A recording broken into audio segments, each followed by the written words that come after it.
Germany today. Tough match for Leipzig, who didn't manage to beat Hertha Berlin at home with a draw 2-2. This means Leipzig stays third on the table, 9 points behind Bayern Munich and 2 points behind Borussia Dortmund, and with only 6 games remaining. And let's finish with athletics. He is known as the father of Kenyan athletics. Kipchoge Keino has now a competition named after him, as Athletics Kenya has named the World Athletics Continental Tour meeting due to take place on the 26th of September in Nairobi, the Kip Keino Classic. Thank you very much. That was Victoire Ayunda with the sports headlines. Now, a message for hip-hop and rap music lovers. I know you know that Dxer is the best-known producer of hip-hop music.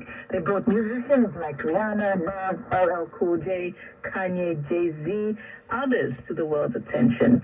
And now the franchise has come to Africa via Universal Music, which is launching Def Jam Africa. Now this is real time. I'm the real king. I'm the like the John M.